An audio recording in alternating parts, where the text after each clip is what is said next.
علیہ السلام انتر سلام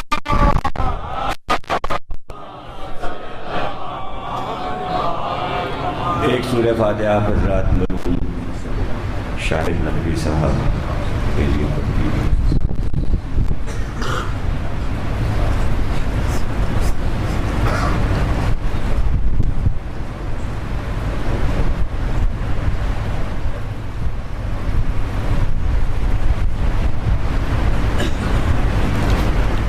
سال کا نوجوان سید سلمان حیدر ذیلی جس کے دونوں گردے کام نہیں کر رہے ہیں، آپ حضرات دعا کریں کہ اللہ اس کو صحت کام لا دے محمد اور آل محمد۔ بسم اللہ الرحمن الرحیم۔ تمام تاریخ ابلاغ کے لیے درود اور سلام محمد اور آل محمد۔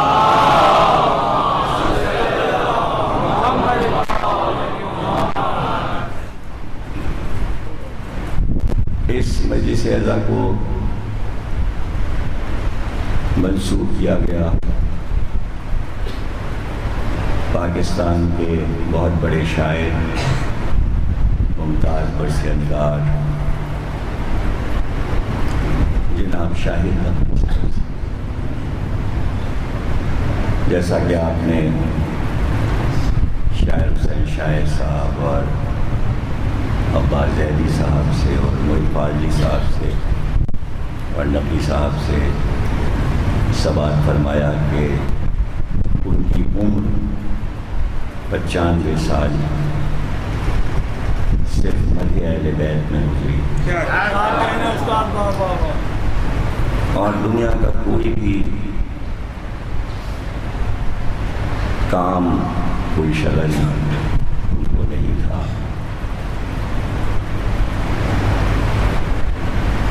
جب وہ گورنمنٹ کے ملازم تھے، ریٹائرمنٹ کے بعد پھر تمام وقت انہوں نے اپنا وقف کر دیا شاعری، سلام، نعتیں، قصیدے، رباعیات، قطعات اور مرثیے۔ 3-4 مجموعے ان کے زندگی میں شائع ہو گئے۔ پنجاب یونیورسٹی لاہور میں ان پر PhD بھی ہوا، اور بڑے بڑے ادیبوں نے ان کے بارے میں، علماء نے بہت اچھے مضامین بھی لکھے، اور ان کی زندگی میں ہی ان کو خراج پیش کیا جیسا کہ ان کا کام تھا۔ اس کے ساتھ ساتھ انہوں نے پانی اعضا بن کر اپنے گھر پر مرثیے کی مجلسیں کی برسہ برس منعقد کروائی، اور وہ اشراف تک قائم ہے، جس میں ایک مرثیہ نگار اور 3 سلام پڑھنے والے ایک مجلس میں اپنا کلام پیش کرتے تھے۔ اس کے علاوہ انہوں نے اپنے شاگردوں کے کلام کو بھی بہت غور سے دیکھا اور بڑی محبتوں سے یہ فن دوسروں کی طرف منتقل کیا۔ بہت اچھے اچھے نوحے بھی لکھے، اور ایک نوحہ ان کا بین الاقوامی پوری دنیا میں مشہور ہوا، آبائے ہو بابا۔ اگر وہ مرثیے نہ لکھتے، سلام نہ کہتے، صرف زندگی میں یہ ایک نوحہ کہہ دیتے، تو ان کے لیے بہت بڑا انعام تھا یہ نوحہ۔ جب تک پڑھا جائے گا ان کا نام بھی زندہ رہے گا اور ان کو ثواب بھی ملتا رہے گا۔ اس کے علاوہ انہوں نے وزارت ناہیہ کا ترجمہ بھی نظم کیا، جو شاید ابھی جناب صدر صاحب پہنچ جائیں گے تو مجلس کے بعد وہ نوحہ پیش کریں گے۔ اے زندگی کے مطلع تابان، اس کے علاوہ ظفر الایمان ان کے نوحے پڑھتی ہے، اور انجمن رضوان حسینی نے بھی ان کے نوحے بہت سے بڑے اچھے جو کہ قائم گرہ صاحب کو زبانی یاد ہیں سارے نوحے، جو کافی عرصے پہلے پڑھے گئے۔ ایک پرخلوص شخصیت تھے، مہربان، ہستی، محبت کرنے والے، علم و ادب سے اور علم و ادب والوں سے۔ علامہ طالب جوہری کے پڑوسی، یعنی وہ پہلے سے تھے، علامہ طالب جوہری بعد میں آئے اور وہ ان کے پڑوسی بنے، لیکن دونوں کی دوستی بہت پرانی تھی۔ عزت لکھنوی صاحب، طالب جوہری صاحب،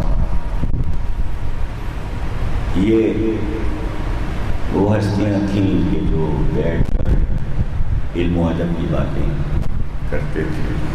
ابھی برسوں بھی علامہ طالب جوہری صاحب اس سے فرما رہے تھے کہ اب تو کوئی نہیں رہا۔ ظاہر ہے کہ شاہد نقوی صاحب بزرگوں نے جو مرثیہ نگار انتقال کر گئے، بزرگوں میں یہ آخری تھے جنہوں نے ایک طویل عمر پائی۔ کام ان کا موجود ہے، کتابیں موجود ہیں، لوگ پڑھیں گے، مضامین لکھے جائیں گے، کام کرنے والا کام کر کے چلا جاتا ہے۔ مرثیہ ایک ایسی صنف ہے کہ دنیا والے جو حسینی ہیں وہ تو پسند کرتے ہیں، عزت افزائی کرتے ہیں، لیکن مرثیہ نگار کے لیے سب سے بڑی دولت اور عزت یہ ہے کہ 14 معصومین اس کو پسند کرتے ہیں۔ اس سے بڑا انعام کیا ہے؟ اور ان کی مدح کرنے والا کسی چیز کا طلبگار نہیں ہوگا۔ یہ کائنات میں واحد مثال ہے کہ شعراء نے شعر کہے بادشاہوں کی مدح میں کہ ہم کو اس کا معاوضہ ملے گا، اور ملتا رہا، لیکن حسین ایسا شہنشاہ کہ جس کی مدح لکھنے کے لیے ہر شاعر کا قلم بے قرار ہے، صرف اس لیے کہ کائنات کی اتنی عظیم ہستیاں اور ان کی نظر میں کوئی آ جائے، اس سے بڑا انعام۔ مناقب شہر عاشور بہت مشہور کتاب ہے تاریخ کی، اور اس میں سے پڑھا ہوں یہ واقعہ، اور بیان کر رہے ہیں خود حضرت امام علی رضا صلوات اللہ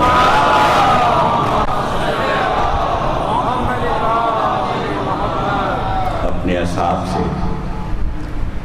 فرما رہے ہیں کہ رات میں نے خواب دیکھا کہ میں جنت میں داخل ہوا۔ امام فرما رہے ہیں اور میں رسول اللہ کے قصر میں داخل ہوا، اپنے جد رسول اللہ کے قصر میں داخل ہوا۔ میں نے دیکھا کہ میرے جد بزرگوار تشریف فرما تھے، اور ان کے پہلو میں ایک طرف میرے دادا علی مرتضیٰ بیٹھے اور دوسری طرف میری دادی فاطمہ زہرا تشریف فرما۔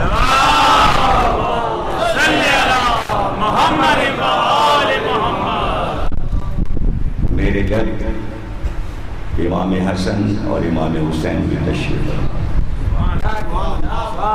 اور ایک بزرگ اور سامنے بیٹھے تھے جنہیں میں پہچان نہ سکا۔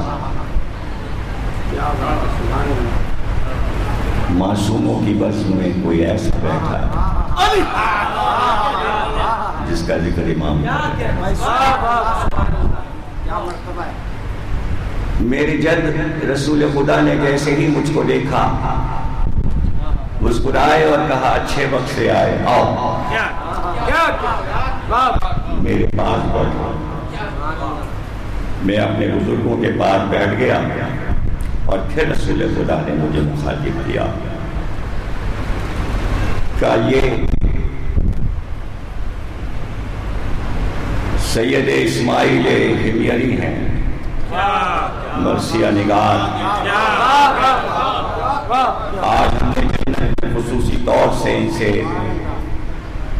فرمائش کر کے بلایا ہے،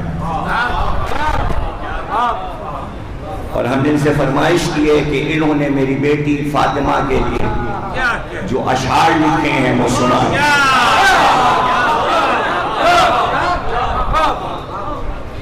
پورا واقعہ میری کتاب شعراء عشق علی میں موجود ہے، اور اس قصیدے کے کچھ شعر بھی ہیں جو جنت میں رسول خدا نے اسماعیل حمیری سے سنے۔ جب قصیدہ ختم ہوا تو امام رضا فرماتے ہیں رسول خدا نے مجھ سے کہا کہ اب تم سب کو بتا دینا کہ اپنے بچوں کو یہ اشعار یاد کریں۔ یہ عرب کی باتیں، ماحول بدلتے ہیں، معاشرہ بدلتا ہے، زبان بدلتی ہے، سرحدیں بدل جاتی ہیں۔ عرب سے مدعی اہل بیت کا سفر ایران پہ ختم ہوا، اور فارسی شعراء نے انبار لگا دیے مدعی اہل بیت پہ۔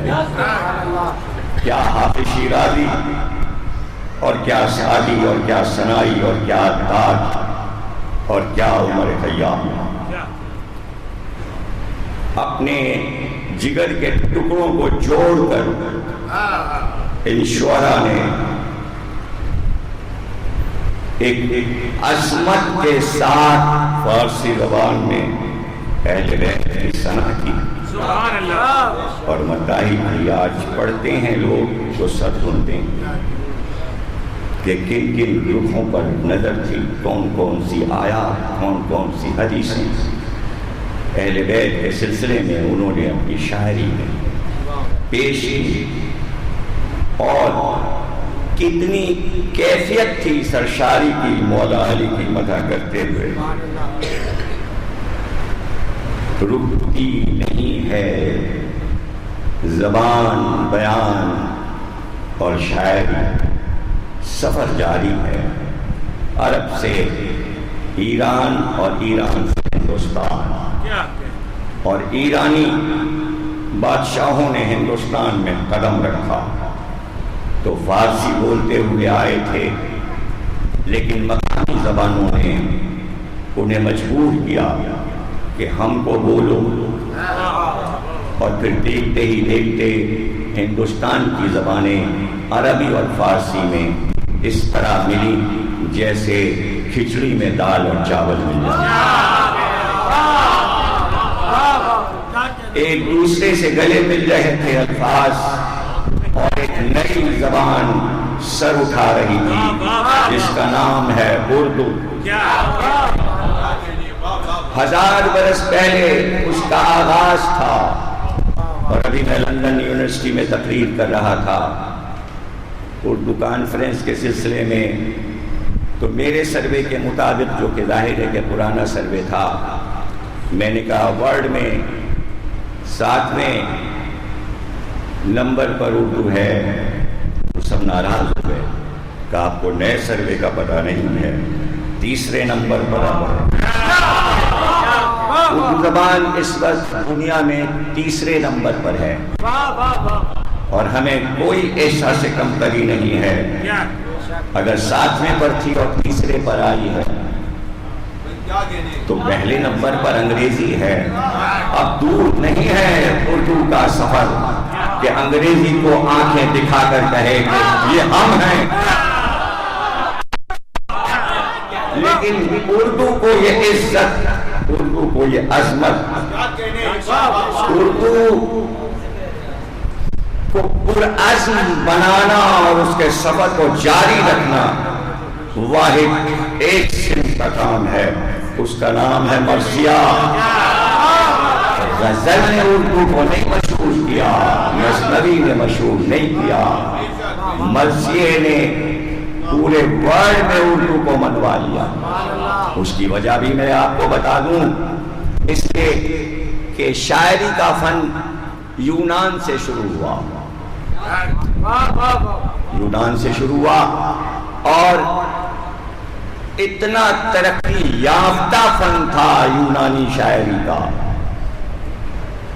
کہ بڑے بڑے فلسفی اس کی طرف متوجہ ہو گئے، اور اسی وقت سے شاعری پر تنقیدی کتابیں لکھی گئی. اور دنیا میں شاعری پر جو پہلی کتاب لکھی گئی اس کا نام ہے موسیقی، لکھنے والا ارسطو ہے. ارسطو نے شاعری کو کئی حصوں میں تقسیم کیا کہ کتنے قسم کی شاعری ہوتی ہے. اس نے بتایا کہ ایک بزمیہ شاعری ہے، ایک محبت والی شاعری ہے، اور ایک رزمیہ شاعری ہے جو میدان جنگ کو دکھاتی ہے. اس کو ایپک پوئم کہتے ہیں. یونانی زبان سے وہ لفظ انگریزی تک آیا تو آج بھی اس کو رزمیہ شاعری کو، میدان جنگ کی شاعری کو ایپک پوئم کہتے ہیں. اور ارسطو کی اس کتاب کو آج تک اتھارٹی سمجھا جاتا ہے دنیا کی ہر زبان میں، انگریزی ہو یا فرینچ ہو یا فارسی ہو یا عربی ہو یا اردو ہو، اور دنیا کی ہر زبان میں اس کتاب کا ترجمہ ہوا. اور شاعری پر جب بھی تنقید ہوتی ہے تو ارسطو کی کتاب موسیقی سب سے اوپر رہتی ہے. اور اس نے کہا کہ اس میں سب سے بڑا مرتبہ رزمیہ کا ہے، اس لیے کہ رزمیہ آنکھوں سے شاعری دکھاتی ہے، اور چونکہ کھلے میں شاعری ہے اس لیے کائنات و فطرت کی تمام چیزیں اس میں جمع ہوتی جاتی ہیں، اور شاعری کا کینوس جو ہے وہ وسیع ہوتا جاتا ہے. اور جب وسیع ہوتا ہے تو انسان کو بہت کچھ دکھائی دینے لگتا ہے. سب سے پہلا شاعر دنیا کا جس نے ایپک پوئم یعنی رزمیہ شاعری لکھی اس کا نام ہے ہومر. ہومر پیدائشی نابینا تھا لیکن آج وہ دنیا کا سب سے بڑا شاعر ہے. یونانی زبان میں اس نے ٹرائے کی لڑائی، ملکہ ہیلن کی لڑائی کو نشر کیا. اوڈیسی اسے کہتے ہیں، اور وہ آج لندن یونیورسٹی اور کیمبرج میں ایم.اے. میں پڑھائی جاتی ہے. ہومر کی نظمیں جو لڑائی پر ہیں، اور جب چونکہ مشکل شاعری تھی اور لوگ حیران ہیں کہ بادشاہوں کی شکلیں اس نے کیسے لکھ دیں، وہ تو پیدائشی اندھا تھا. یہ تو یونان کی باتیں ہیں کہ اگر وہ میں تفصیل سے بیان کروں تو آپ حیران ہو جائیں. تو اب اس میں کیا حیرانی ہے کہ اگر 1400 سال کے بعد مرثیہ نے کہا علی اکبر کا حسن لکھتا ہے.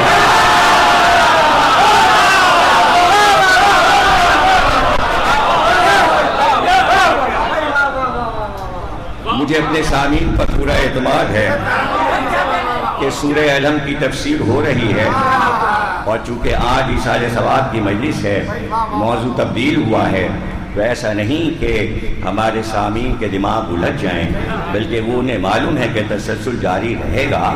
اور اسی تسلسل کے بیچ میں یہ کوئی ایسی منزل آئی ہے کہ جو ہمارے لیے ضروری ہے. اس لیے کسی کو بھی گھبراہٹ نہیں، یہ سب اطمینان سے بیٹھے ہوئے ہیں. اور جیسے ساری مجلسیں، 4 مجلسیں آپ نے سماعت فرمائی، یہ 5ویں تقریر ہے. اور توجہ رکھیے گا اس لیے کہ یہ چیزیں بھی کبھی کبھی اگر کان میں پڑ جائیں تو بہت اچھا ہے، چیزیں محفوظ ہو جائیں، معلومات ہو. اور پھر ملٹن نے پیراڈائز لاسٹ لکھی، ورجل نے طویل رزمیہ نظم لاطینی زبان میں لکھی. یعنی دنیا کے ہر ملک کے پاس ایک بڑا شاعر تھا. اٹلی کے پاس بھی, انگلینڈ کے پاس بھی. انگلینڈ کے پاس شیکسپیئر تھا, یونان کے پاس ہومر تھا, ہندوستان کے پاس کالیداس تھا جس نے شکنتلا لکھی, ہندوستان کے پاس کبیر داس تھا, سورداس تھا, بھوشر تھا جس نے رزمیہ نظمیں لکھیں, رامائن اور مہابھارت جو رزمیہ ہے میدان جنگ کا جس میں بیان ہے, اور پھر ایران کے پاس فردوسی تھا جس نے شاہ نامہ لکھا, ایران کے بادشاہوں کی تاریخ لکھی, ان کی جنگیں لکھی جس میں سوراب اور رستم اور سوراب کی لڑائی مشہور ہے, دارا کی لڑائی مشہور ہے, افراسیاب کی لڑائی مشہور ہے. 60,000 شعر اس نے لکھ ڈالے. شاہ نامہ فردوسی کا بہت بلند ہے. دنیا کی رزمیہ نظموں میں اردو تو ابھی شروع ہوئی تھی, یہ تو پرانی زبانیں تھیں. یونانی سے کیسے مقابلہ کرتی, لاطینی سے کیسے مقابلہ کرتی, اور فرینچ سے کیسے مقابلہ کرتی, اور انگریزی سے کیسے مقابلہ کرتی, اور سنسکرت اور ہندی سے کیسے مقابلہ کرتی. لیکن قدرت نے اردو سے کہا گھبرانا, ہم تجھے میرنیس اور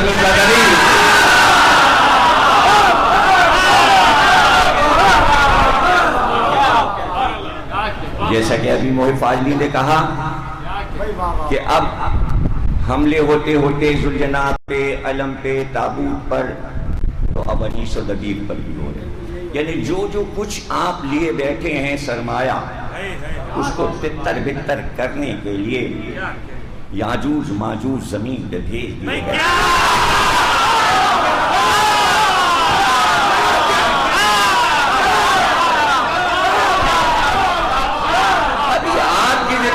ہے کہ آپ اپنے مستقبل کو بچوں کے لیے کیسے محفوظ کریں گے.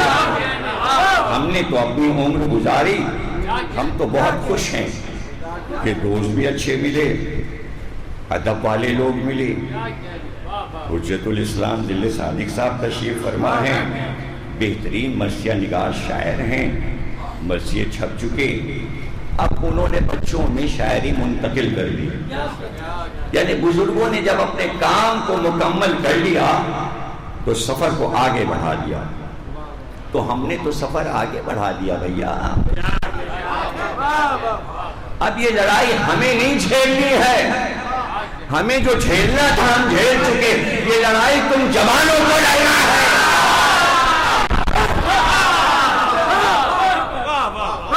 یہ تمہیں لڑنا ہے, تمہیں بچانا ہے, اس دولت کو بچانا ہے. اور کوئی چیز ایسی نہیں کہ جس کی دلیل نہ ہو. آج جو یاجوج ماجوج ان چیزوں پر ہر گیری کر رہے ہیں, کاش وہ سپہ صحابہ کے ہوتے تو کوئی ہمیں اعتراض نہیں تھا. وہ شیعہ ہے.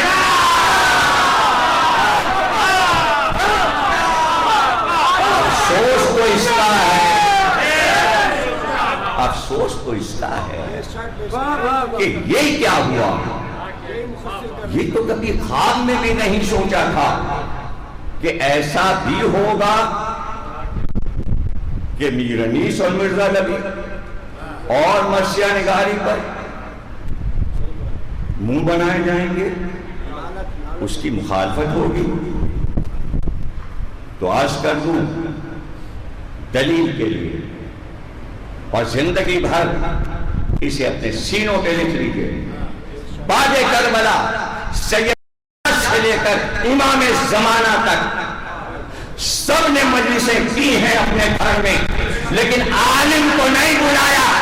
جب بلایا مرثیہ نگار کو بلایا.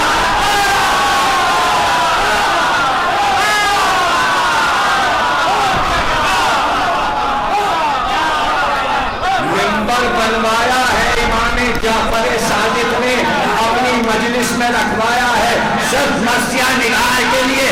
تو منبر تو ہے ہی مرثیہ نگار کا, قبضے سب نے کیے ہیں.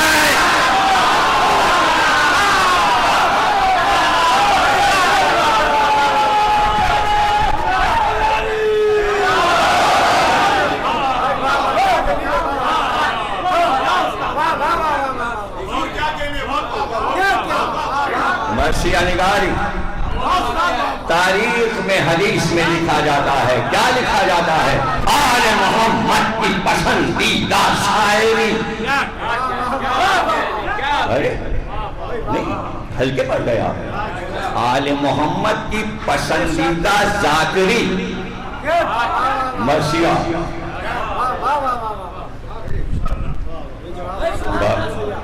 شیخ سلوک لکھتے ہیں کتابیں پڑھیں لوگ تو پتہ چلے. کتاب پڑھ کر مطالعہ کر کے علم بڑھا کے بولیں تو پھر کچھ مزہ بھی آئے. عیون اخبار رضا ترجمہ ہو گئے 2 جلدوں میں. امام رضا کے فضائل ہی فضائل ارشادات عظیم کتاب ہے. اللہ کتاب لکھی گئی اور کہا گیا امام کی خدمت میں پیش کر دو. امام نے کتاب دیکھی اور قلم اٹھایا اور امام رضا نے اپنے قلم سے 3 حدیثیں کتاب کے پہلے صفحے پہ لکھی اور شیخ صدوق نے وہ 3 حدیثیں نقل کی ہیں کہ امام نے اپنے قلم سے لکھی ہیں. امام رضا 8ویں امام چاہے عرب اور عجم اپنے قلم سے لکھتے ہیں کہ جو ہماری مدح میں ایک شعر کہے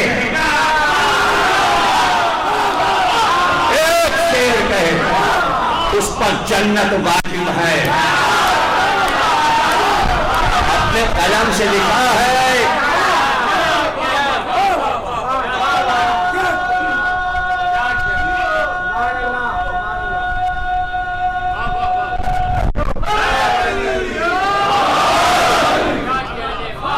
جنت واجب ہے. اور جو لکھ رہا ہے میری مدح میں شعر کہہ رہا ہے وہ یہ نہ سمجھے کہ وہ لکھ رہا ہے. امام فرماتے ہیں کہ لکھنے والا یہ سمجھ لے کہ جبریل نے اس کے ہاتھ کو تھاما ہوا ہے.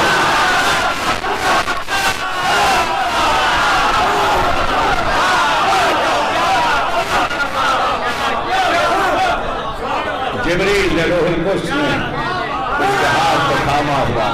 اور پھر امام رضا فرماتے ہیں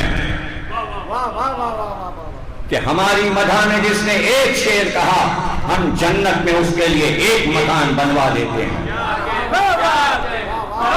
یہاں شعر کہا.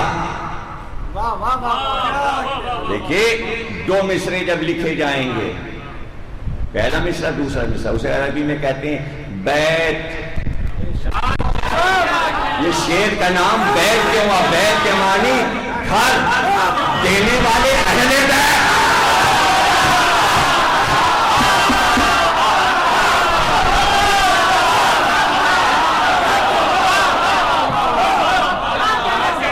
ایک بیت پر بیت جنت کا بیت. اور پھر فرمایا سبحان اللہ کہ جو ہماری مدح کر کے مر جائے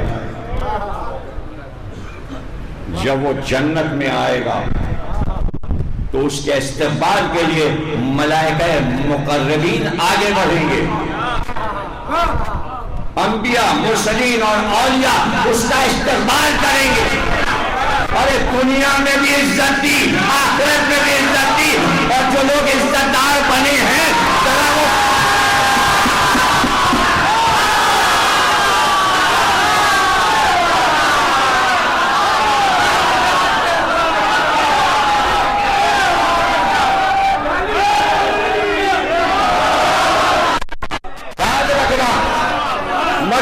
کہنے والے شعراء کی مدح سید سجاد نے کی جملہ لایا نہ ہو.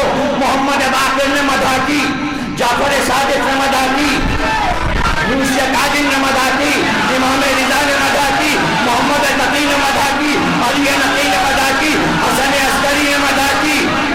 تو علماء کرام اور مجتہد اور فقیہ بعد میں امام ہیں لکھوا کے اپنے لیے موجود ہیں. اب لکھوا لو.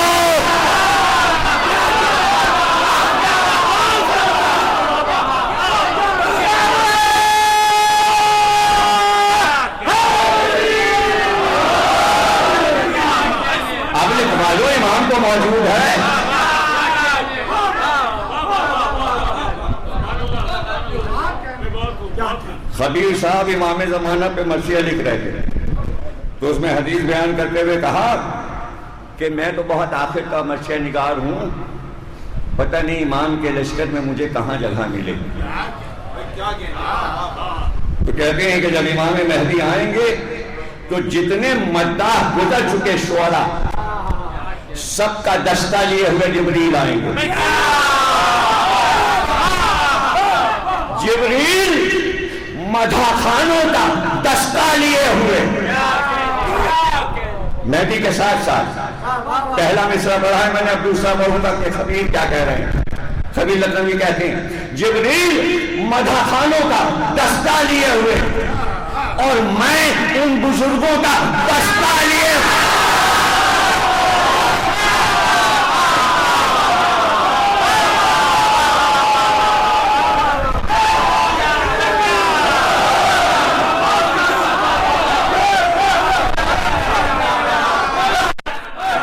تو دعا کرو کہ مرثیہ نگاروں کا بستہ ہی اٹھانے کا تم کو رتبہ مل جائے تو بڑی بات ہے۔ کون پہنچتا ہے امام تک؟ اور مرثیہ نگار دروازے سے داخل ہو تو امام اٹھ کے کھڑے ہو جاتے ہیں۔ معصوم صرف معصوم کی تعلیم کرتا ہے، لیکن یہ مرتبہ مرثیہ نگار کا ہے۔ جعفر صادق کھڑے ہو گئے، کہاں گلے سے لگایا، دیوال آ گئے تو امام رضا کھڑے ہو گئے، منبر رکھوا دیا اور اس وقت تک کھڑے ہیں جب تک منبر پہ بیٹھ نہیں گئے، اور وہ ہاتھ باندھے ہوئے، مولا آپ نیچے بیٹھیں گے، ہم منبر پہ کیسے بیٹھیں؟ کہاں میں عزم دیتے ہیں یہ حسین کی مداحی کا رتبہ ہے کہ تم اوپر بیٹھو، اس لیے کہ میری دادی بیٹھ کر سن رہی ہے، ہم یہاں بیٹھیں گے تم منبر پہ بیٹھو۔ تو مرثیہ نگار کو تو ائمہ نے خود منبر پہ بٹھایا ہے اور آپ خود منبر پہ بیٹھے ہیں، دونوں میں فرق ہے، دونوں میں فرق ہے، دونوں میں فرق ہے۔ جوش ملیح آبادی اور لکھنؤ کے سارے علماء جمع ہو گئے۔ جو صاحب نے کہا ہم آپ پر اپنی برتری ثابت کر سکتے ہیں۔ مدرسہ ناظمیہ میں مناظرہ ہوا، علماء نے کہا آپ دلیل دیجئے، ان کا دلیل سنیے، ہم اور آپ دونوں ساتھ چلتے ہیں امام کے دربار میں، آپ بھی چلیے اور ہم بھی چلتے ہیں، اور امام منبر پہ کس کو بھیجیں گے یہ پہلے سے طے کر لیجئے۔ اگر آپ کو اعتماد ہے کہ آپ امام کے پاس پہنچیں گے تو امام آپ کو منبر پہ بٹھا دیں گے تو آپ اعلان کیجئے، ان کا نہیں، ہمیں تو یقین نہیں کہ امام اپنی موجودگی میں کسی اور کو منبر پہ بٹھا دے۔ جوش نے کہا ہم جائیں گے، ہمیں بٹھائیں گے۔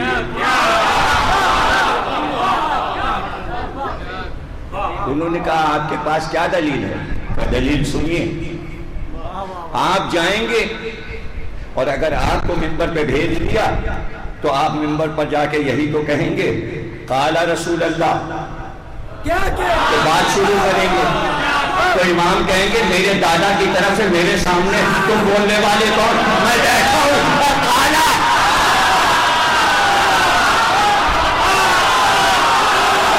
ارے جاگو جاگو جاگو جاگو، اٹھو، سنو، سمجھو۔ جوش میں کہا لیکن میں جب منبر پہ جاؤں گا تو اپنی بات کہوں گا، نہ قال اللہ کہوں گا نہ قال رسول، اور امام وہی سنتے ہیں جو ہمارے دل کے جذبات ہیں۔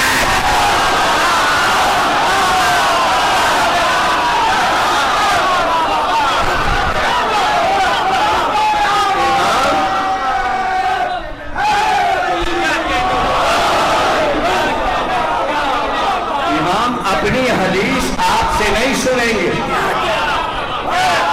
عربی میں کتنی غلطیاں کریں گے، امام آپ سے سنیں گے۔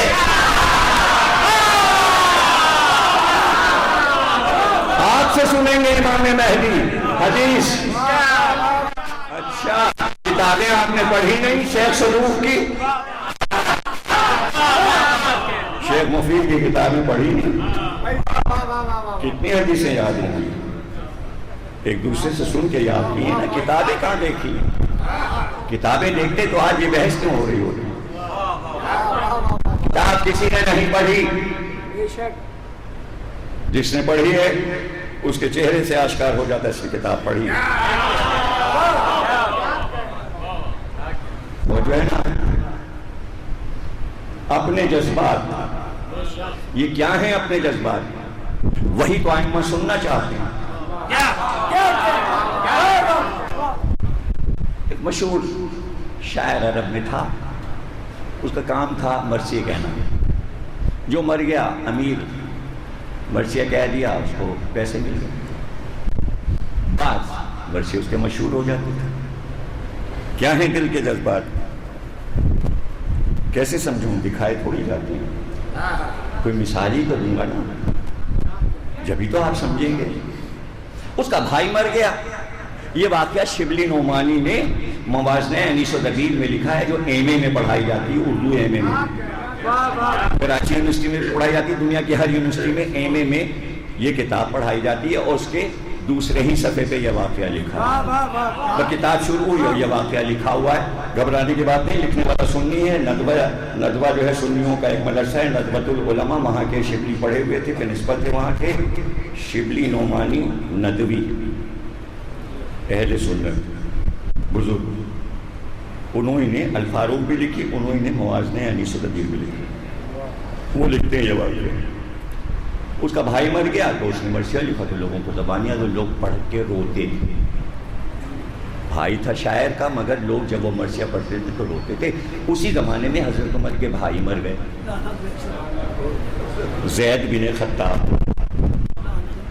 حضرت عمر نے بلایا اس شاعر کو، کہا میرے بھائی کا مرثیہ لکھ دو. وہ لکھ کے لیا ہے.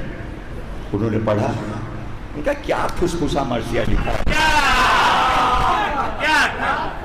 اپنے بھائی کا تو تم نے ایسا لکھا کہ تم میرا بھائی تھا نا، تو میرے جذبات سے وہ تمہارا بھائی ہے. سمجھے دل کا جذبہ؟ دل کا جذبہ سمجھے؟ یہ شبلی نے لکھا، یہ ہے دل کا جذبہ.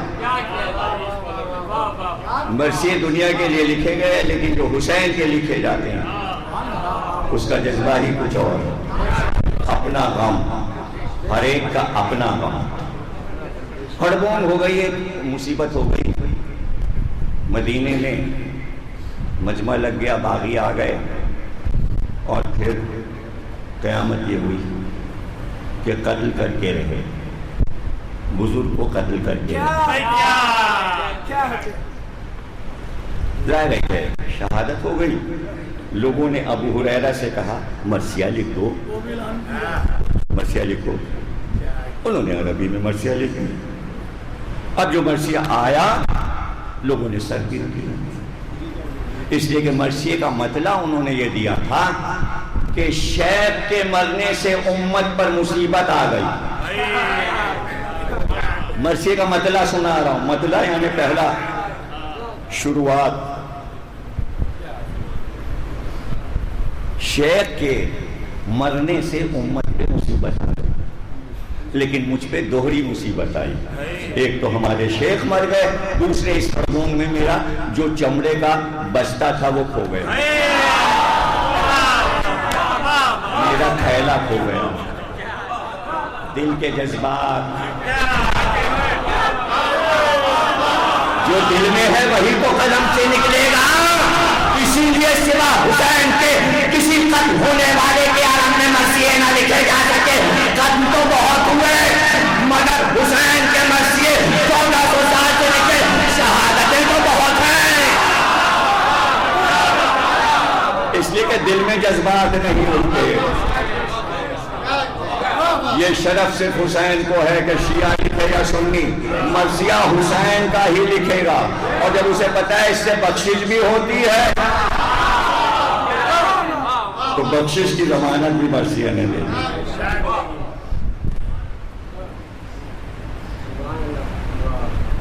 تو 1000 برس کی کہانی ہے.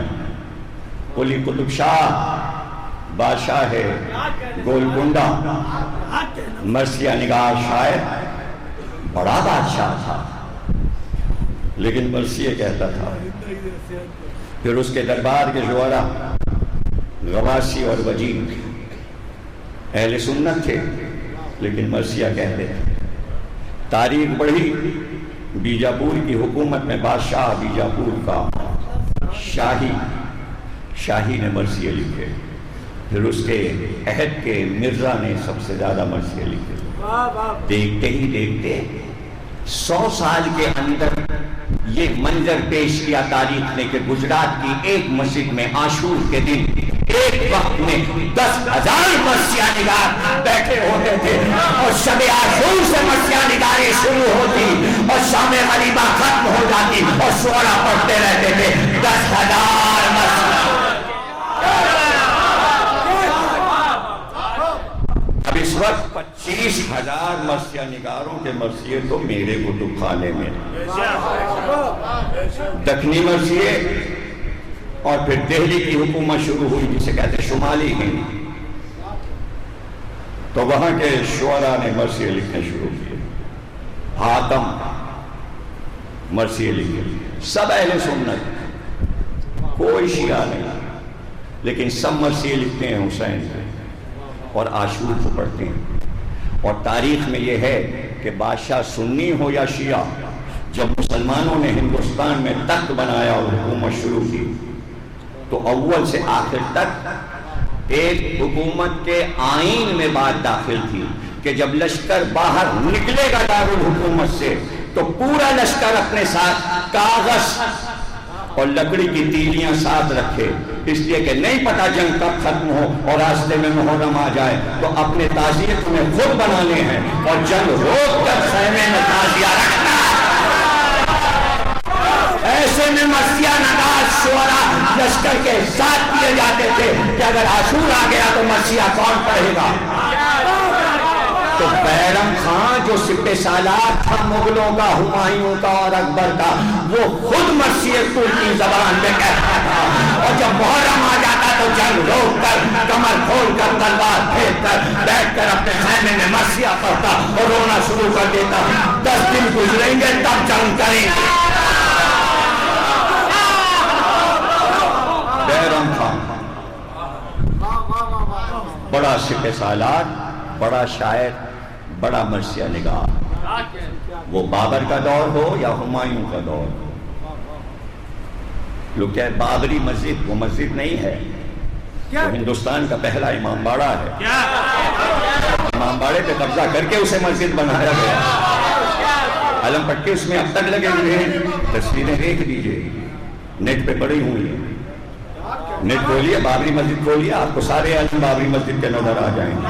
ہندوؤں نے چھوڑا ہی اس جگہ کو اس لیے کہ امام باڑہ تھا. اس جگہ کو چھوڑ کر رام مندر بنا ہے. پہلا ہندوستان کا علم وہاں سے نکلا، اجودھیا سے، جہاں رام پیدا ہوئے وہاں سے بنے حسین شروع ہوئے. اس لیے کہ ہندوؤں کو معلوم ہے کہ رام کو جو کچھ ملا وہ حسین کو پکارنے.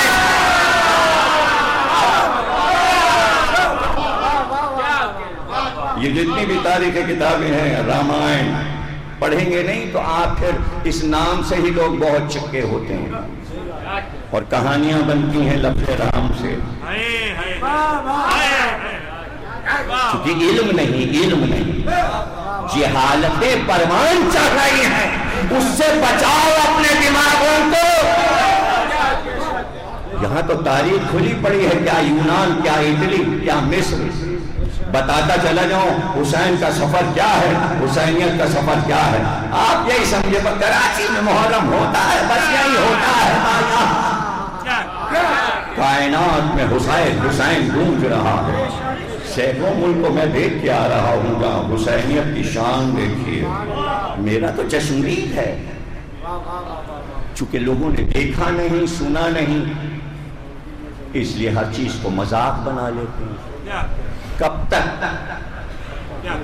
تک نیا ذہن کمپیوٹر پہ بیٹھا ہے، یوں بٹن دباؤ، پوچھتے جاؤ کمپیوٹر سے اب روس کی عزاداری دکھاؤ، اب ترکی کی عزاداری دکھاؤ۔ کمپیوٹر بے جان ہے، مدد دکھاتا ہے، یہ جاندار کتنے احمق ہیں۔ میرا ذمہ، میرے ساتھ بیٹھو، آؤ میرے ساتھ کمپیوٹر پہ بیٹھو، پھر میں تمہیں بتاتا جاؤں۔ چیف کو صلاح دیا، تاجکستان، آذربائیجان، ہر جگہ کا محرم۔ آپ کمپیوٹر پہ کام کر رہے ہو، یوٹیوب پر تم گھما گھما کے زلجنا کے خلاف تو اور لوگ نہیں کر رہے ہیں۔ چائنا والے اپنا محرم ڈال رہے ہیں، روس والے اپنا محرم ڈال رہے ہیں۔ وہاں بھی تو نوجوان ماتمدار ہیں، وہ بھی تو کام کر رہے ہیں یوٹیوب پر، لیکن چیٹنگ سے فرصت ہو تو یہ سب دیکھو، تفریح بازی سے فرصت ہو اور دل میں حسین سمائے ہوں تو کھولو اور کمپیوٹر سے پوچھو۔ صرف کمپیوٹر سے یہ پوچھو تعزیہ کائنات میں کتنے طریقے کے بنتے ہیں، ٹھک کھولتا جائے گا اور بتاتا جائے گا یہ تعزیہ یہاں کا، یہ تعزیہ یہاں کا، یہ تعزیہ یہاں کا، یہ تعزیہ یہاں کا۔ بیٹھو دو علم و ادب لے کر۔ آج کمپیوٹر ایک ایسی چیز ہے کہ کتابوں کے لیے لوگ کہتے تھے وہ تو دکانوں میں ہے، ملتی نہیں۔ کمپیوٹر نے کہا ہم تو ملتے ہیں، ہم تو ہیں، پوچھو ہم سے ہر زبان میں۔ اور حیران سے حیران کرتا جا رہا ہے، صرف میری ویب سائٹ پہ بیٹھ جائیے تو 18 زبانوں میں ترجمہ اسی وقت ہو جاتا ہے۔ بٹن دباتے جاؤ، پوری ویب سائٹ چائنا میں ہو جائے گی، ڈچ میں ہو جائے گی، جرمن میں ہو جائے گی، فرینچ میں ہو جائے گی۔ ہر آدمی پڑھ رہا ہے۔ ارے جو مجلسیں اردو میں پڑھی ہیں، ہر اردو والا اس کا ٹرانسلیشن بٹن دبا کے کر لیتا ہے۔ کچھ نہیں سمجھ میں آ رہا، کہاں دیکھو کیا ہو رہا ہے ذہن میں۔ اس نظریے سے کبھی کمپیوٹر پہ بیٹھو تو پتا چلے، صرف یہ سوچ کر بیٹھو کہ حسین کی عزاداری کیا ہے۔ وہ دن دیکھو گے تم کے کمپیوٹر پر 25,000 مرثیہ نگاروں کا کلام دیکھو گے۔ زمانہ وقت تو دے، جیسے یوسف کا کرتا پیچھے سے گلے کا کھینچ رہی تھی، اس طرح بزداد میرے پیچھے یہ تو کہو یوسف کا دامن پھٹ گیا، میں اب تک بچائے ہوں۔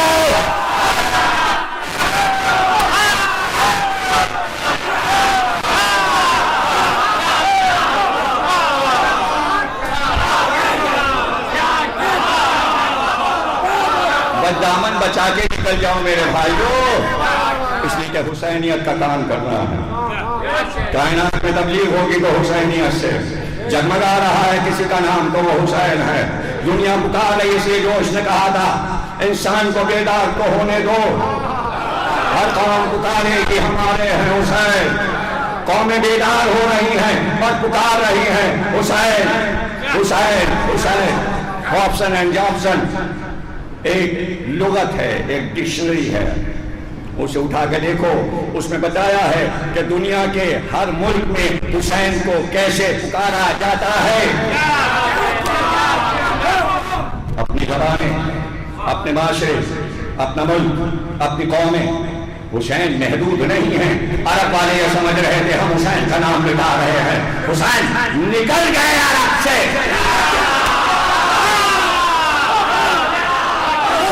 اڑنے لگی عرب میں تو حسین نے عرب کو چھوڑا، آج تک خاک اڑ رہی ہے۔ پٹرول پہ امریکہ کا قبضہ سوا ریت کے کچھ نہیں ہے، حسین آگے نکل گئے۔ لوگوں نے حسین کا پیچھا کیا کہ عراق چلو، عراق چلو، عراق کو لوٹ لو، عراق میں لوٹنے آئے، حسین اور آگے نکل گئے۔ کچھ نہیں سمجھ ہے، حسین اور آگے نکل گئے، حسین ہندوستان نکل گئے۔ کپڑے کپڑے سے آواز آئی، میرا اوتار ہے حسین، میرا جوتا ہے حسین، میرا بھگوان ہے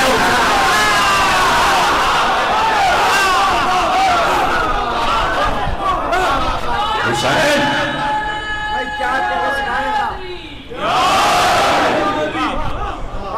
پڑھیے شاہد نقوی کو تو پتا چلے کہ جو مرثیے لکھے شاہد نقوی نے کس طرح بین الاقوامی فکر کو سمیٹ کر انہوں نے جدید فکر پیش کی. اس لیے کہ فکر بڑھتی جاتی ہے، دماغ بڑھتے جاتے ہیں، عقل ہے کہ تیز ہوتی جاتی ہے. شاعری میں بار بار ایک دور آتا ہے کہ ہر دور میں کبھی فصیح تھے، انبار تھے مرثیے، اسی دور میں خلیق تھے، دلگیر تھے جس نے کہا گھبرائے گی زینب، ضمیر تھے، اور پھر اللہ نے 4 شاعر پیدا کیے. پھر آئے انیس تھے، دبیر تھے، تعشق تھے، عشق تھے، مونس تھے. پھر 4 شاعر آئے، میر نفیس تھے، مرزا اوش تھے، مرزا نوید کے بیٹے، علی میاں کامل تھے، سلیس تھے، رئیس تھے. پھر دور آیا عارف تھے، بابو صاحب فائق تھے. مرثیہ بڑھتا گیا، ہندوستان میں پھیلتا گیا. لکھنؤ سے مرثیہ نکلا تو اطراف میں پھیلا، سیتاپور میں مرثیہ نکال، زیدپور میں مرثیہ نکال، فاروق آباد میں مرثیہ نکال. ہر کتب خانے میں 50 مرثیے، اور ہر ایک بڑے رئیس کو شوق کہ مرثیہ خرید لو اور قلمی نسخہ اپنے رکھ دو. کتب خانے بھرے پڑے ہوئے ہیں. India office library London museum, Scotland کا کتب خانہ میں نے دیکھا جس میں ہزاروں مرثیے سجے ہوئے. اسکاٹ لینڈ 800 سال پرانے مرثیے اسکاٹ لینڈ میں سجا کے انگریزوں نے رکھے ہوئے. یہ حسین ہے، یہ حسین ہے. شخصی مرثیے کیوں نہیں پہنچ گیا، غزلیں کیوں نہیں پہنچ گئی؟ مرثیہ اس لیے پہنچا کہ ہر ایک کو حسین سے دلچسپی ہے. Congress library Washington, New York, Amy Ward, dean, faculty, incharge professor, نوحوں پر اسٹڈی کی. خود آئی، کراچی آئی، انجمنوں کے نغمے سنے، لاہور گئی، موچی دروازے گئے، عورتوں کے نغمے سنے، مردوں کے نغمے، پنجابی نغمے، سرائکی نغمے، اردو نغمے، سب جمع کر کے لے گئی. PhD کیا، شعبہ کھولا، انعام مقرر کیا کہ جو نوحوں کو انگریزی میں ترجمہ کر کے میرے پاس لائے گا کیلیفورنیا یونیورسٹی اس کو ایوارڈ دے گی. سچے کے سارے نغمے اس نے انگریزی میں ترجمہ کروا دیا. کیوں بیان نہیں ہوتا یہ سب کچھ؟ آپ کو جاہل رکھا جا رہا ہے. آپ کو صرف یہ بتایا جا رہا ہے کہ اسلام کسی اور طرح پھیل رہا ہے. بھائی میرے، بستر اور لوٹے سے اسلام نہیں پھیلے گا، اسلام حسین سے پھیلے گا.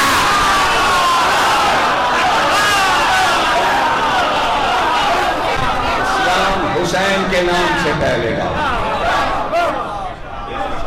ورجینیا یونیورسٹی جس میں 11 یونیورسٹیاں ملتی ہیں تو ایک شہر بنتا ہے ورجینیا، اور اس میں جو سب سے بڑا پروفیسر ہے اس نے PhD کی ذوالجناح پر. آپ نکالتے ہو، چومتے ہو، اور دوسرا گروپ مخالفت کرتا ہے، بدعت ہے اور یہ ہے اور یہ سیاہ اور یہ مسحری ہوگا اور یہ ہے جانور پرستی ہے اور فلانا. اس نے PhD کیا ذوالجناح پر. کیوں کیا؟ اس نے کہ حسین کا گھوڑا ہے، وہ دیکھنا چاہتا تھا. اس میں خاص بات کیا ہے؟ خاص بات کیا ہے؟ بارات پڑھو تو پتہ چلے گا. اس نے لیکچر دیا، کسی سبجیکٹ پر بولے، وہ لسانیات پر، انگریزی پر، فزکس پہ، کیمسٹری، گھوم پھر کے ہر چیز وہ ذوالجناح سے ثابت کرتا ہے. اس کی شکایت کی گئی، صاحب یہ تو کوئی سبجیکٹ پڑھاتے ہیں ذوالجناح کو لے آتے ہیں، ذوالجناح کو لے آتے ہیں. اس کو بلایا وائس چانسلر نے، کہا یہ ذوالجناح کیوں لے آتے ہیں؟ کہنے پہلے یہ بتائیے کہ ہر چیز ذوالجناح سے ثابت ہو رہی ہے یا نہیں. بات کیجیے گا، میرا تو سبجیکٹ ہے، میں نے PhD کیا ہے. تو کچھ سوچ کے PhD کیا ہے نا. تم یہی سمجھتے رہو ایک جانور ہے، ایک جانور ہے. ارے جانور ہے، کون کہہ رہا ہے انسان ہے؟ یہ تو انیس و دبیر نے کہا کہ وہ جانور نہیں تھا، وہ ملک تھا، وہ فرشتہ تھا. جیسے رسول کا براق فرشتہ تھا، حسین کا گھوڑا فرشتہ تھا. فرشتہ نہ ہوگا تو اب تک زندہ مہدی کے پاس کیسے ہوگا؟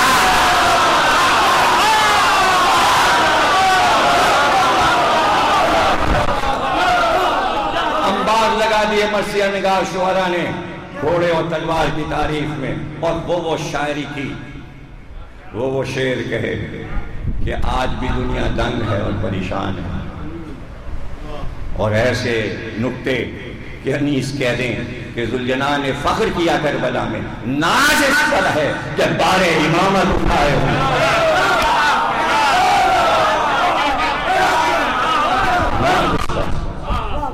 کہ بار امامت اٹھائے ہوں۔ تو ان کی خدمات، ان کے ایک ایک مصرے پر معصومین بیٹھ کے گفتگو کرتے ہیں۔ محتشم کاشی ایران کا مشہور مرثیہ نگار مصرع لکھ کے سو گیا، دوسرا مصرع نہیں آیا، سویا تو مولا علی کھڑے تھے۔ محتشم کیا بات ہے، بغیر چھٹا مصرع لکھے ہوئے سو گئے، تو مولا مصرع آیا نہیں ذہن میں، کہا میں بتاتا ہوں لکھو۔ مناقب، نماز کے بعد جو مناقب پڑھے جاتے ہیں، کتاب خرید لیجئے، امام باڑے میں کہیں بھی مل جائے گی، مناقب، ذخیرہ مناقب، پرانی کتاب نانیاں دادیاں پڑھتی تھیں نماز کے بعد، اب بھی بکتی ہے۔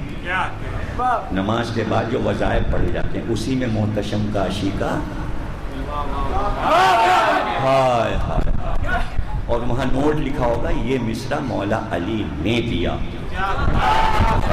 اتنا مقدس ہے وہ مخمس محتشم کا کہ جس میں مولا کا بھی ایک مصرع شامل ہے۔ تو اس طرح مدد ہوتی تھی بھائی، اسی طرح علی سودگیر کی مدد ہوتی تھی، مولا سنتے تھے، ایک ایک مصرے پر گفتگو ہوتی تھی۔ مونس پڑھ رہے تھے امیر انیس کے چھوٹے بھائی، اور انہوں نے پڑھا کہ حسین جنگ کرتے ہوئے فرات کے کنارے آئے، اور عباس کے سرحانے آ کر کہا عباس تم نے میری لڑائی نہیں دیکھی۔ دو عالم بیٹھے تھے آپس میں کانا پھوسی کی، انہوں نے ان سے کہا یہ کہاں سے مونس نے نظم کر دیا، ایسی تو کوئی روایت ہم نے کتاب میں نہیں پڑھی۔ خام میں حضرت عباس آئے اور پھر خود ہی کتاب میں لکھا اپنی سوان حیات میں کہ رات کو میں نے دیکھا عباس علمدار آئے اور انہوں نے کہا تم نے مونس کے مصرے پہ اعتراض کیوں دیا، کیا تم کربلا میں تھے، کیا تم کربلا میں تھے، تم کربلا میں تھے، جو کچھ مونس نے کہا ہے ایسا ہی کربلا میں ہوا ہے، اس لیے کہ جب شاعر ہماری مدح لکھتا ہے تو ہم لکھواتے ہیں، وہ نہیں لکھتا۔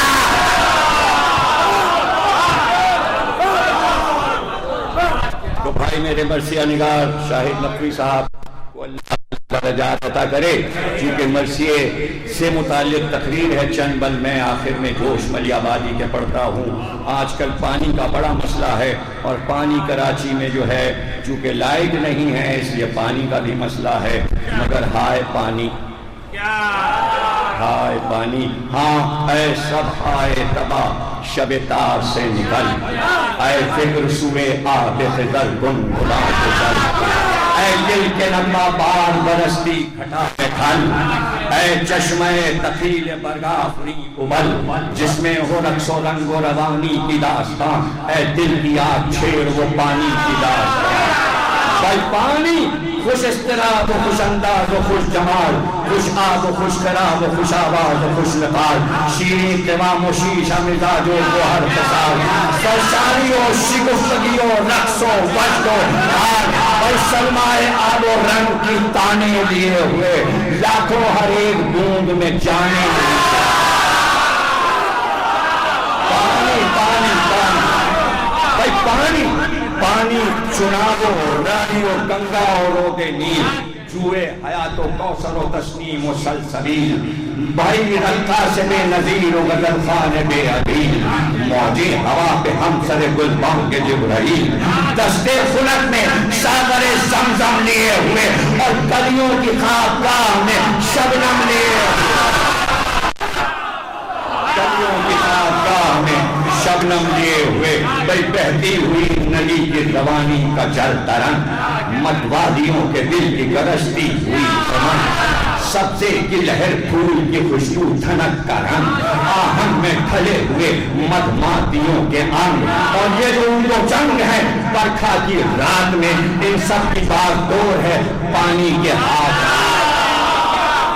کی بات دور ہے پانی کے ہاتھ میں، پانی ہر ایک روپ سے ہوتا ہے منجلی، شبنم، بہار، گونج، گرج، راگنی، چھڑی، بالی، درخت، پھول، ثمر، پھل، رس، کلی، اوپر شگوفہ کا کلی، پھول، پتھری، دل کرتا ہے نظم موج پہ خیمے حباب کے، بھرتا ہے وقت صبح کٹورے گلاب کے۔ گھبرائیے گا نا، جیسے یہ سارے بچے سن رہے ہیں اس طرح سب لوگ سنیے، بہت لوگ پائے گا بھائی پانی، بخار، اس میں ساری سائنس ہے، کیمسٹری ہے، فزکس ہے، پانی، بخار، بھاپ، گھٹا، جھلملی، دھواں، سنبل، بنفشہ، لالا، سمن، سرو، نائستہ، شاداب و نرم و نازک و فرشار و شادماں، بھائی بستان و سبزار و خیابان و گلستان، چل کے سبیل پہ آبی لیے ہوئے اور کاندھوں پہ زندگی کی گلابی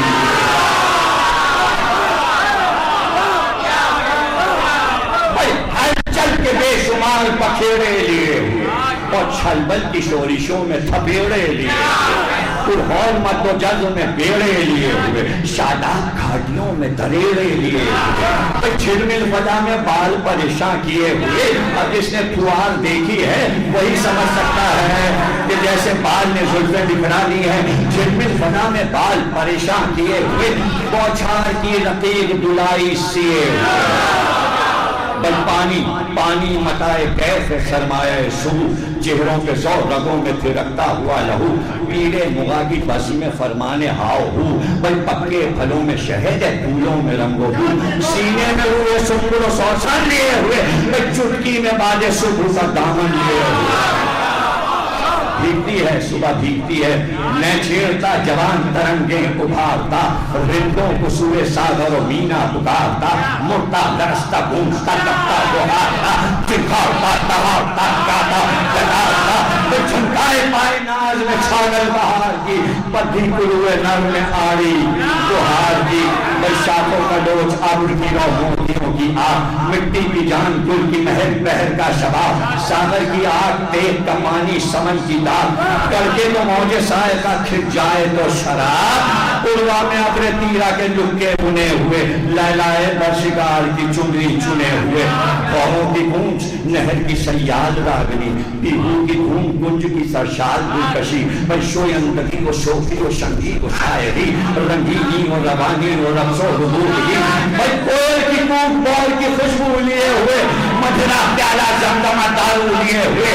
اب یہ برسات کا پانی ہے، کہاں کراچی میں پانی برستا ہے تو میں بتاؤں، ساون بھادو کیا ہے اور ساون کی گھڑی کیا ہے اور بھادو کیا ہے اور اساڑھ کیا ہے، جوش نے سب کچھ بتایا پانی کیسے کیسے برستا ہے۔ صحیفہ کاملہ میں سید سجاد نے بتایا کہ پانی کتنے طریقے سے برستا ہے، کبھی ہلکی فوار پڑتی ہے، کبھی ٹپ ٹپ بوندیاں پڑتی ہیں، کبھی بڑی بڑی بوندیاں پڑتی ہیں۔ سید سجاد نے بتایا کبھی تڑا تڑ کی آواز آتی ہے، کبھی جھنا جھن کی آواز آتی ہے۔ جوش نے بتایا کتنی آوازیں ہیں پانی کے، تپ تپ شرط شرط تڑا تڑ چھنن چھنن،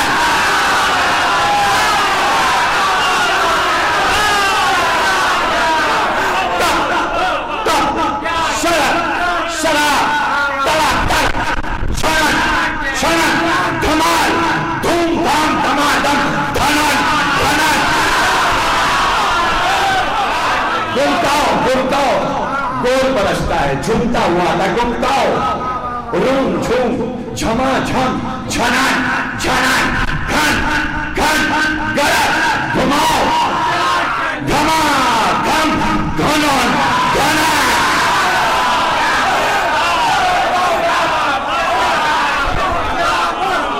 گھما گھم گھنن گھنن، آلو ہراسو حیبتوں ہے جان لیے ہوئے، بجلی کی تیز نور کا طوفان لیے،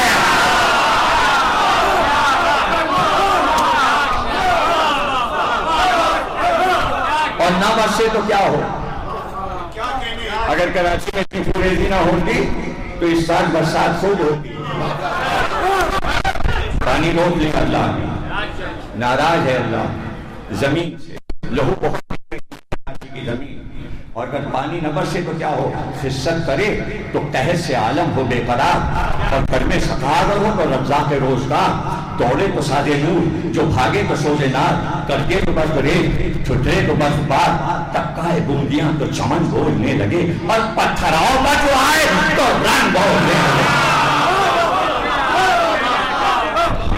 ہو گیا کراچی کو کہہ دیا، ہائے کراچی کو کہہ دیا، بارش کو کہہ دیا، قحط کو کہہ دیا، پورے ہونے سب دیجئے کہیے کچھ نہ، اپنا کام کیجئے کہیے کچھ نہ، اچھا نہ کہیے ہم اپنا کام کریں مرثیہ پڑھیں، روپوش ہو تو دھوپ جما دے زمین پر، بگڑے تو فرش گرم بچھا دے زمین پر، دیہا کرے تو آج بسا دے زمین پر، منہ پھیر دے تو دھوپ اگا دے زمین پر، اور بھائی خوش ہو تو سر کو کشتا کلائی کو باندھ دے، لالو گوہر زمین کی چولی میں ڈاک دے، بھئی چھمکے فراز پر تو گھٹا چھوڑنے لگے، مچلے نشیب میں تو فضا چھوڑنے لگے، چہکے تو کجریوں کی صدا چھوڑنے لگے، ناچے تو روح آرزو سما چھوڑنے لگے، گربڑ سبا میں لے تو چمیلی مہک اٹھے، پھر جائے تو بوٹھوں کی ہتھیلی مہک اٹھے۔ کلر پانی میں کلر ہیں، یہ رنگ جتنے دیکھتے ہیں آپ پانی بناتا ہے، بادل کی چادروں میں جو الجھے تو کتھائی، کرنوں کی زد پر آ کے جو دمکے تو چمکائی، بھئی موجوں کے مد و جز سے ابھرے تو سردئی، اور ملکوں کی ظلمتوں میں جو ڈوبے تو اگرئی، ناچے جو ابر میں تو فلک چہچہا اٹھے، انگڑائی لے تو سر پہ دھنا چہچہا اٹھے۔ یہ 7 رنگ پانی بناتا ہے۔ اب تو قیامت ہو گئی، عجیب بات ہے، برکھا کا راگ گائے تو ساگر چھلک اٹھیں، چہکے جو دھوم سے تو خمشتہ لہک اٹھیں، اور رسگوندیاں گرائے تو پتے کھنک اٹھیں، اور کوثر میں گنگنائے تو حوریں تھرک اٹھیں۔ بھئی پہنچے جو عرش پر تو ملک شست و شو کریں، زلفیں نچوڑ دے تو پیمبر وضو کریں، پیمبر وضو کریں، ابھی پانی سے تو پیمبر وضو کریں۔ لیکن پھر کیا ہوا؟ یہ پانی کا حال جوش نے کیوں لکھا؟ پوری تقریر آپ کو یاد ہے، اس لیے لکھا، سب ہے کربلا میں وہی آب خوشگوار، جس پر حیات نوع بشر کا ہے انحصار، جس کے بغیر آتش سوزاں ہے روزگار، بچتا ہے جس کے تار پہ انفاس کا ستار، جس کا عالم ہے بارگاہ مشرقین پر، اہل جفا نے بند کیا تھا حسین پر۔ بھئی اس حادثے کے آج بھی گریاں ہے بہروبر، اللہ یہ اطلاع تمہیں پرقول جوئے شر، یہ کفر الحفیظ یہ عدوان الحذر، پانی سی چیز بند ہو وہ بھی حسین پر، مولا کسی پہ کوئی نہ ایسی جفا کرے، کافر پہ بھی نہ بند ہو پانی، خدا کرے میدان کربلا کا وہ خود ہال التحاب، جو حسین تلوار چلائیں گے، جوش ملی آبادی امام حسین کی جنگ دکھائیں گے، تو آپ پریشان ہوں گے یہ پانی کے موضوع میں تلوار کہاں سے آ گئی، لیکن جوش بتائیں گے کہ حسین کی جنگ میں پانی کیسے آیا۔ اس حادثے پہ آج بھی گریاں ہے بہروبر، میدان کربلا کا وہ خود ہال التحاب، برسا رہا تھا آگ جہاں سوز آفتاب، خیموں میں جل رہا تھا گلستان گلدراب، دریا تھا انتہائے خجالت سے آب آب، موجوں پہ تشنگی کی تسلط کیے ہوئے، ہر قطرے خوراک تھا آنسو کیے ہوئے، ہر مصری مدد حسین، مدد حسین ہر قطرے خوراک تھا آنسو کیے ہوئے، بھائی شولوں پہ فرش گرم شراروں صاحبہ، دوش ہوا پہ ابر اٹھائے ہوئے نشان، چہروں پہ گرد سر پہ کمانے دلوں میں بام، سینوں میں لو جگر میں شعائیں لبوں پہ جان، پیش نظر حیات کی بستی لٹی ہوئی، زیر قدم زمین کی نبضیں چھٹی ہوئی، حسین کو پیاسے تھے بھائی، زمین کی نبضیں چھٹ گئی تھی، اور پھر کیا ہوا؟ حسین کی پیاس پہ کیا اثر ہوا تھا؟ ذرات آپ دیدہ تھے، جو صاحب مرثیے میں مصائب نہیں لکھتے، صرف فکری باتیں کرتے ہیں، جو شمالی آبادی اور جدید مرثیہ جو ہے شاید نقوی صاحب کے ابھی آپ دیکھیں گے کہ آخر میں 3-4 بند اسی روایت سے متعلق ہوتے، فکر حسین کی فکر جدید مرثیہ پیش کرتا ہے کہ سوچنے کا موقع ملے، ذرات آپ دیدہ تھے، یہ مصائب نہیں ہے، فکر، ذرات آپ دیدہ تھے، صحرا تھا گرداب اشباح تھے، دریا اداس تھا، فرش زمین و عرش معلا اداس تھا، روئے مبین فاطمہ زہرا اداس تھا، گردوں کی پائے غم سے کمر تھی چھٹی ہوئی، گیتی کی سانس فرد علم سے ٹوٹی ہوئی، ذرات نحو خواب فدا غر کے شور و شین، تبتی ہوئی زمین پہ اکبر سمور عین، اصغر کی برداشت سیدانیوں کے بین، اے وائے بر تباہی و مظلومی حسین، خیمے کے در کو دی گئے گریاں کیے ہوئے، زینب کھڑی تھی بال پریشان کیے ہوئے، سکتے میں تھے رسول ملائک تھے سوگوار، تبتی گردوں کے مرتضیٰ و محمد تھے اشبار، ویران پالنے سے ادازی کی آشکار، زہرا کی آ رہی تھی آواز بار بار، سن لے صدائیں پارے خدا شور و شین کی، پروردگار خیر ہو میرے حسین۔ یہ سب مناظر ہیں۔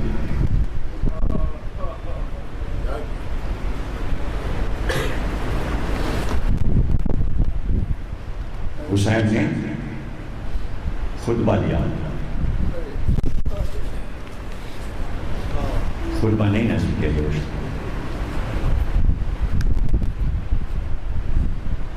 فصاحت، روانی، پیاس تھی مگر خطبہ لے رہے، فصاحت علی کے ساتھ، لیکن بائیں حضور میں ستمہائے روزگار، مولا کے لب تھے عزم شہادت سے آبدار، سرطات جنگ دوست کو سرمایہ بہار، چہرے سے تاب وجہ ذو الاکرام آشکار، کوثر کی ہر نفس میں روانی لیے ہوئے، سیلاب روزگار کو پانی کیے ہوئے، شورائے کرام بیٹھے ہوئے ہیں، پھر بھی یہ چاہتے تھے، کہ برپا نہ ہو فساد، ارباب کلمہ گو سے نہ کرنا پڑے جہاد، دوہرا سکے نہ وقت مال سمود و عاد، خطبے کے ڈونگلے سے بجھے آتش عناد، گرتی ہوئی خلوص کی دیوار روک لیں، چلتی ہوئی زبان پہ تلوار روک لیں، لیکن ہوا ذرا بھی نہ حجت کا جب اثر، مائل ہوئے جہاد پہ سلطان بہتر، اللہ مائل ہوئے جہاد پہ سلطان بہروبار، اٹھتی ہوئی نگاہ سے اڑنے لگے شرر،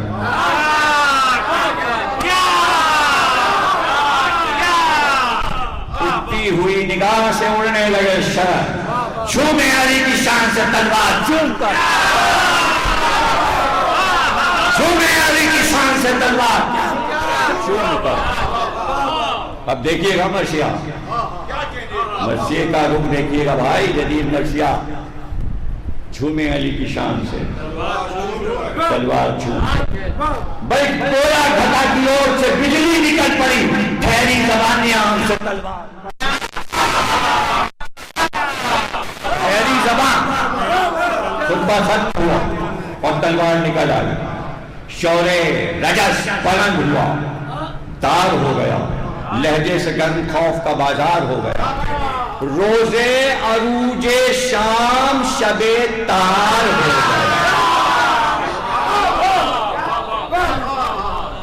تلوار نکل آئی نا ذوالفقار، تو پھر کیا ہوا؟ روزے عروج شام شب تار ہو گیا، نکلا جو منہ سے حرف وہ تلوار ہو گیا، بھائی آخر فضا پہ ایک کٹاری ابھر گئی، کانوں سے کافروں کی کمر تک گزر گئی، مسکن جو تھے غرور کے وہ سر جھکا دیے، ایوان خسروی کے پرچے اڑا دیے، لب تشنگی نے خون کے دریا بہا دیے، پیاسے نے آب تیغ کے جوہر دکھا،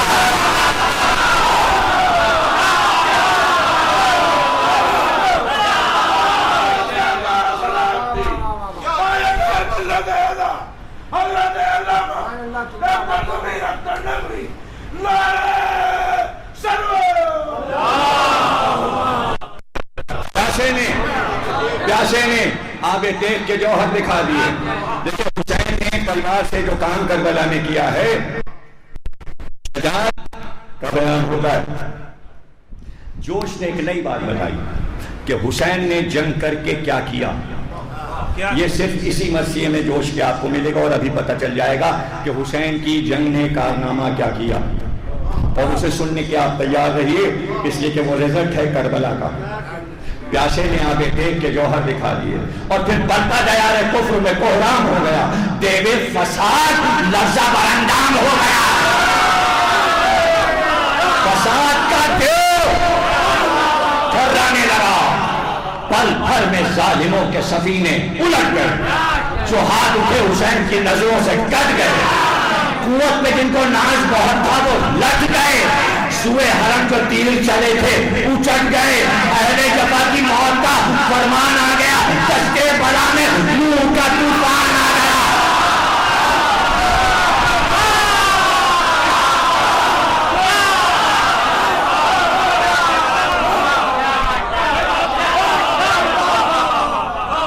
ابھی دیکھیے گا دیکھیے پیاس کیسے آئے گی. حسین کو پیاسا کیا تھا نا, حسین نے تلوار نکال کر پھر کیا کیا اور کس کس کو پیاسا کر دیا حسین نے, ذرا غور کیجئے گا. شیرازہ کتاب حکومت بکھر گیا, یزید کی سلطنت تار ہو گئی حسین کی جنگ سے, سلطان کے غرور کا دریا اتر گیا, غرور کا دریا اتر گیا, کردار تشنا کام بڑا کام کر گیا, پانی سپاہ شام کے سر سے گزر گیا. تلوار کا پانی, تلوار کا پانی سپاہ شام کے سر سے گزر گیا. آپ کی نگاہیں گرم سے بےتاب ہو گئے, باطل کے پیرووں کے جگر آب ہو گئے. تلوار چل رہی ہے اور حسین جنگ کر رہے ہیں اور بھاگ رہے ہیں, جانوروں کی طرح بھاگ رہی تھی فوج یزید. اٹھی نگاہ, چہرہ باطل جھلس گیا. ایک بار نگاہ اٹھاتے تھے حسین اور قیامت برپا ہو جاتی تھی. ایک ناک تھا کہ ہمت آدھا کو ڈھس گیا, پاتال میں سفینہ اہل حبش گیا, پانی علی کی تیغ کا چھاجو برس گیا. اور جب پانی تیغ سے برسے گا تو کیا ہوگا؟ ذوالفقار کا پانی برس رہا تھا, ظلمت کے آشیاں ہدف برف ہو گئے, خود اپنے ہی لہو میں شقیقات ہو گئے, خود اپنے ہی لہو میں شقیقات ہو گئے. ایک سے ایک بندے بڑھتا جا رہا ہے اور سبت نبی کے عزم نے کڑکائی یوں کما, لو دے اٹھا یقین دھواں بن گیا دما. اللہ ری ہر وہ ضربے امام زمان کی شان, منہ سے نکل پڑی عمر سعد کی زبان, منہ سے نکل پڑی عمر سعد کی زبان. پیاسا ہو گیا عمر سعد, اہل وغا کی بیعت سن پائیں گے آپ؟ منہ سے نکل پڑی عمر سعد کی زبان, ندی غرور جاہ کی پایاب ہو گئی. پانی کیسے آیا دیکھیے, ندی غرور جاہ کی پایاب ہو گئی, فوج یزید ماہی بیاب ہو گئی.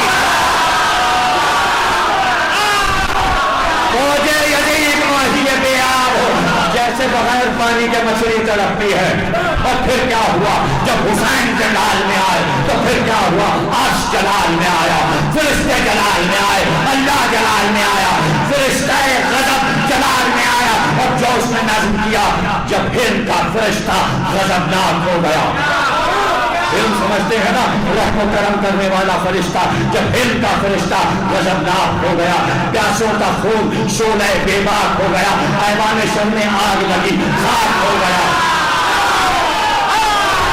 چوتھا مصرع سننے کے لیے تیار ہو سب لوگ, سب بہت غلط بات ہے.